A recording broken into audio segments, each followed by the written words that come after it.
Welcome to Get Better Basketball Live. I'm Coach DeMarco, and today I'm going to give you an inside look into the offensive strategy the Iowa Hawkeyes used to come back from 13 points down with a minute and 34 left in the game. You're not going to want to miss this episode, but before I jump into it, make sure you take a look at this special offer from Dr. Dish Basketball. Mention hashtag GBetBBChat or the Get Better Basketball Chat for up to $300 off select Dr. Dish shooting machines. And make sure you check out the brand new Dr. Dish CT Plus to get a competitive advantage over your opponents. Another Get Better Basketball Live is up now. Coach DeMarco here with Get Better Basketball Live. In today's video, we're going to take a look at the strategy the Hawkeyes used to come back from that 13-point deficit with a minute and 34 left. And obviously, in this process, they hit a number of three-pointers. And strategy they used to get three-pointers is one that I thought would be really helpful for coaches to see. Typically, teams would come down and use some type of dribble handoff action on the perimeter, maybe set some type of down screen, a ball screen. But Iowa used a strategy that was a little bit different. They're going to get into these Barkley-type post-ups with one of their players to suck the defense into the paint.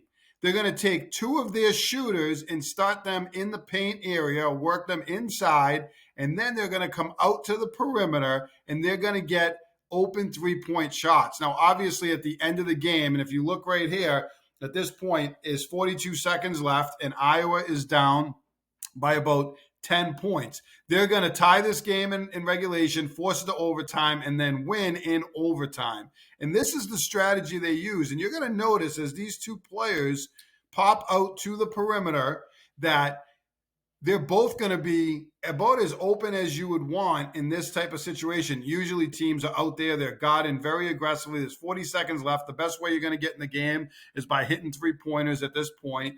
And you're going to see this player catch. And look at the space that they have to get this shot off. I know they're a little bit deeper than the college three-point line, but that's still a ton of space at this point in the game. And he's going to knock down this three-pointer to cut the lead to 7. I want to take a look at this one more time because notice the offensive players, they're going to work in from inside back out. Again, a lot of times players are going to work on the perimeter. I like this strategy because as he backs in, you're going to have your two help defenders. They're going to have eyes on him. They obviously don't want to give up an easy basket.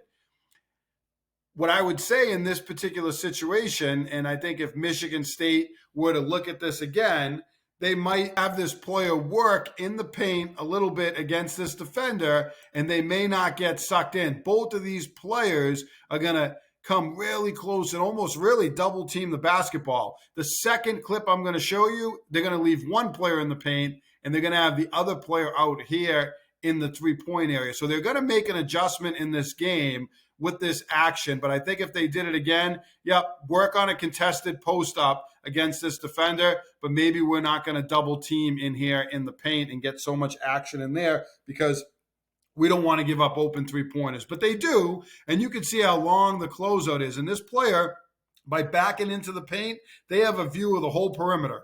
So they can see where these players are. He knows I got this defender here, long closeout coming up, so I'm going to make that pass, and he's going to be open. And two players run at him. It could have been a one more if they wanted to, and they could have had a shot here. But great shooter, catch and shoot, knock it down, cut the lead to 7.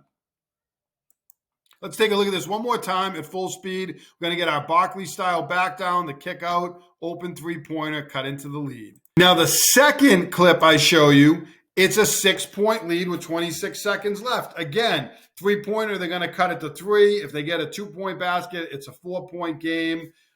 It's a 2-possession game if they give up the layup. Three-pointer, obviously, it's a 1-possession game in this particular situation. So we're again going to get that Barkley-style back down.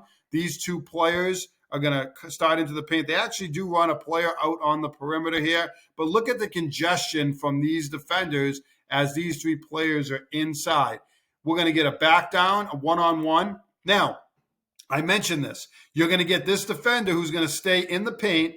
Not as close. If you remember the last clip, they had two players that were really, really tight in here. They're going to have one player who's going to come down and kind of stunt in and recover, and they're going to have the other defender stay outside with the three-point shooter who scored off the last shot. So what's this player do? He's backed in. He has a good view of the perimeter. Your player is coming in to double down on me. It's really easy. So this Barkley-style back down that they use late in the game, it's really like making this player like a quarterback, and they're just looking for the open player because with their back, obviously, to the basket, they're really just looking to pass. Had there not been help here, maybe he would have taken one more dribble in and went in for a layup.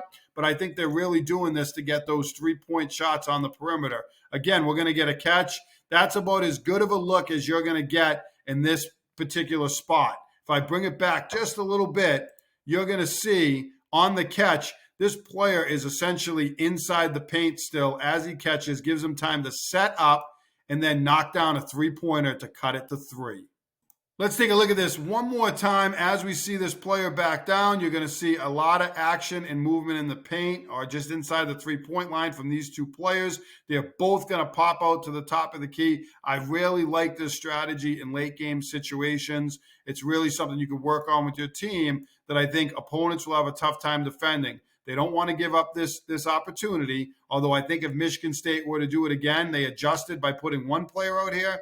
I think with 24 seconds left, they probably would put this player a little bit more, maybe free throw line area.